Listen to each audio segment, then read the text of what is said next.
जय गुरु जी। संगत जी, शुक्राना गुरु जी के चरणों में मेरा कोटि कोटि प्रणाम। संगत जी, गुरु जी ने मेरी ज़िंदगी में बहुत से बदलाव किए हैं। इससे पहले भी मैंने सत्संग में बताया है कि गुरु जी ने किस तरह मेरी ज़िंदगी को बदल दिया था। और आज भी गुरु जी मेरे लिए सब कुछ हैं। वो नहीं है तो मेरी ज़िंदगी में कुछ भी नहीं है। मैं लखनऊ से बिलॉन्ग करती हूँ और यहाँ पे थोड़ा सा गुरुजी का बहुत कम, मतलब अब तो बहुत लोग जानने लग गए हैं। वैसे तो कम ही लोग गुरुजी को जानते थे। जब मैं गुरुजी से जुड़ी थी तब तो गुरुजी को 2017 में यहाँ कम ही लोग जानते थे। तो संगत जी, मेरी जो सास हैं वो तो गुरुजी को बिल्कुल भी नहीं मानती हैं।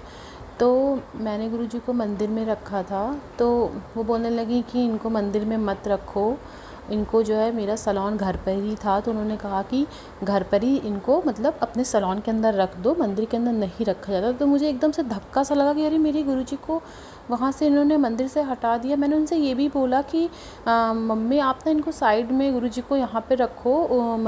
माता जी का वो है बड़ा सा, मतलब मूर्ति टाइप की है। मैंने कहा बगल में ही रख दीजिए। तो नाराज़ शुरू होते, पता नहीं उनका दिमाग में क्या आया कि नहीं नहीं ऐसा नहीं होता है।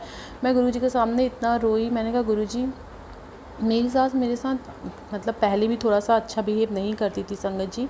तो मैं उनसे बहुत ही परेशान, मतलब वो अजीब ही, उनकी सोच बहुत अजीब सी थी, जादू टोना लाइक इस टाइप का। तो मैं उनसे वैसे भी फ्रस्ट्रेट रहती थी। इससे शादी के बाद भी मैं बहुत डिप्रेशन में गई इन सब चीज़ों को लेकर के, क्योंकि मैं जिस घर से बिलोंग करती हूँ वो घर सीधा सादा, भगवान की पूजा करना, गुरुजी को मानती थी मैं, गुरुजी की पूजा करना। लेकिन जब मैं वहाँ आई तो एकदम से सब कुछ मेरे लिए चेंज था। तो गुरुजी ने मेरा बहुत सपोर्ट किया। मैं गुरुजी से कह रही थी कि गुरुजी, मैं जिस घर में हूँ वहीं मेरा सैलून है और मेरी सास भी, उनका घर पापा को छोड़ के वो हम लोग के पास ही आ जाती थी। वहाँ पे ज़्यादा जगह नहीं थी क्योंकि सैलून था आधे घर में, और आधे घर में मैं और मेरे पति और मेरा बच्चे रहते थे। तो एक ही कमरा था, तो ये उसी में ही आ जाती थी। और मतलब फालतू की बातें करना, डिस्टर्ब करना, मोहल्ले में इधर उधर सबसे बातें बनाना, मेरी बहू ऐसी है, मेरी बहू वैसी है। मतलब मैं बहुत फ्रस्ट्रेट हो गई थी, उन लोग की बातें सुनती थी, ये वो, मतलब बहुत सारी चीज़ें। मैं गुरुजी से कहती थी गुरुजी आप मेरा सैलून यहाँ से पहले तो शिफ्ट कर दो, क्योंकि ये घर में है, ये आगे चल नहीं रहा है। यहाँ मैंने दिल्ली से प्रोफेशनल आर्टिस्ट का कोर्स किया था, तो मैंने यही सोचा कि यहाँ पे तो मेरा पार्लर चलने वाला नहीं है गुरुजी, आप यहाँ से इस सैलून को ही यहाँ से हटा दो, जिससे कि मैं एक नई ज़िंदगी की शुरुआत कर सकूँ।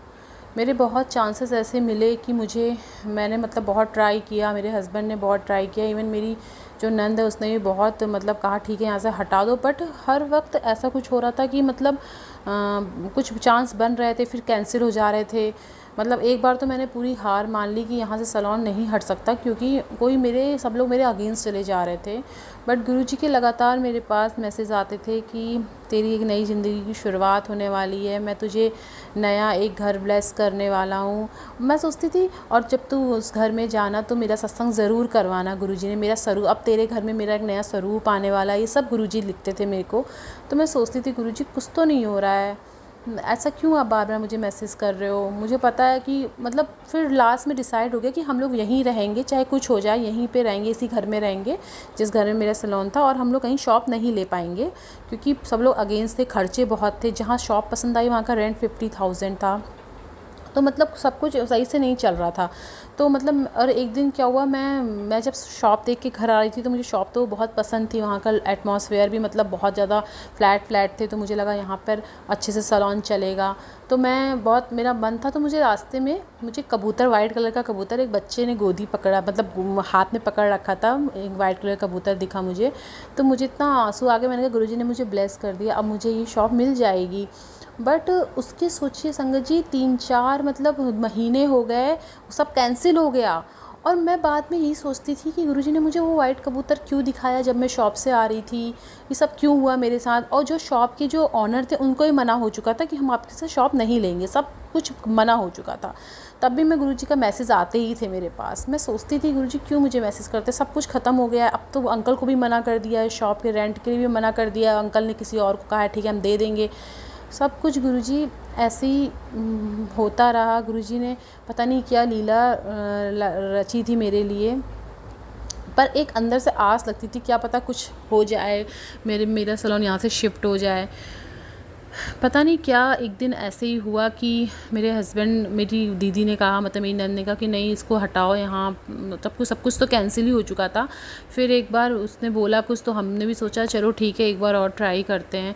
तो इत्तेफाक एक जो जिस घर में मेरा सैलून था वहाँ पे हमने कहा था कि मतलब वो अगर वो मकान रेंट आउट हो जाएगा तो हमें वहाँ से रेंट आने लगेगा, तो हम कहीं और रह लेंगे, क्योंकि वहाँ से रेंट एक बैकअप की तरह से मिल जाता हम लोगों को। तो हमने उस जिस मकान में हम लोग रह रहे थे उस मकान को अचानक से किसी एक उसका फ़ोन आया, ब्रोकर का, कहने लगा हमें आपका मकान पसंद है और हम आप इसके मकान के 40,000 आपको देंगे।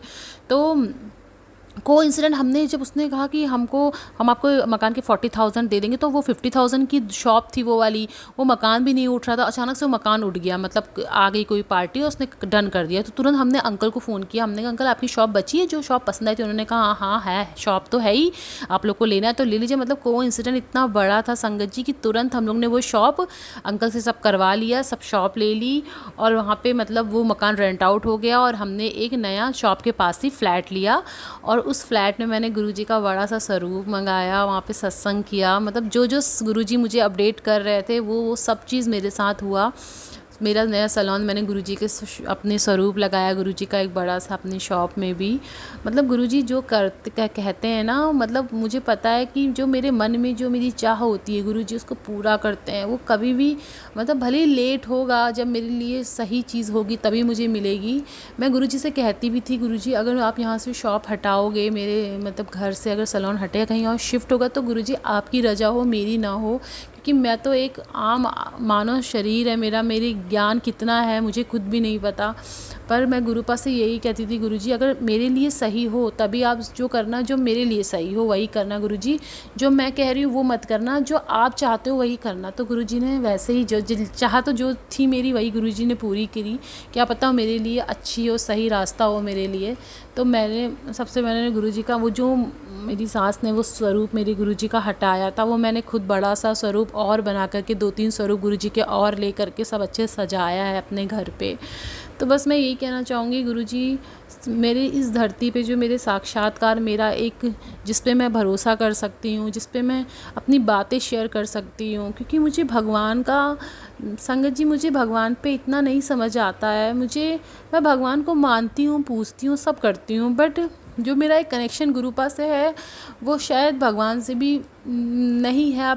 आप लोग मुझे गलत समझोगे कि वैसा मैं भगवान के लिए बोल रही हूँ, बट कुछ ऐसी चीज़ें मेरे साथ हुई हैं जिससे मेरा एकदम से मन उठ गया है भगवान से। बस मेरी ज़िंदगी में कोई है तो बस मेरे गुरुजी, मेरे पिता परमेश्वर, मेरे बाबा, बस और कोई नहीं है।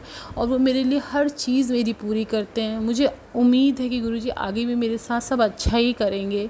बस मेरी सांस जो चल रही है वो गुरुपा की वजह से चल रही है, जो मुझे अन्न मिल रहा है वो मेरे गुरुपा की वजह से मिल रहा है, जो भी मेरी दिनचर्या होती है सब मेरे गुरुपा की वजह से होती है। मेरे गुरुजी हैं तो मैं हूँ, ना कुछ भी नहीं है। बस अंत समय तक मेरे गुरुजी मेरे साथ रहें, मेरे पास रहें। बस मेरी जब अंत समय मेरी आंखें बंद हो तो गुरुपा मेरी आंखों के सामने हो, मुझे और कुछ भी नहीं चाहिए मेरे गुरुपा से। गुरुपा मेरी चाह को ऐसे ही पूरा कर देते हैं। बस संगत जी इतना ही बोलना चाहूँगी। बहुत ज़्यादा बोल गई, क्या बोल गई नहीं पता, क्योंकि गुरुजी का बहुत बार मैसेज आ रहे थे कि अपना शुक्राना सत्संग है, अपना शुक्राना सत्संग है। तो फिर बस मैंने कुछ भी क्या बोला संगत जी, कुछ गलती हो तो क्षमा करना। मैंने कुछ सोचा भी नहीं, बस मैं बोलती ही गई। उसके लिए कोई गलती हो तो क्षमा करिएगा संगत जी। बस जय गुरुजी, शुक्राना गुरुजी, अनंतम शुक्राना मेरे गुरुपा का, मेरे बाबू का अनंतम शुक्राना। जय गुरुजी, शुक्राना गुरुजी, जय गुरुजी, शुक्राना गुरुजी। ओम नमः शिवाय, शिवजी सदा सहाय। ओम नमः शिवाय, गुरुपा सदा सहाय। जय गुरुजी।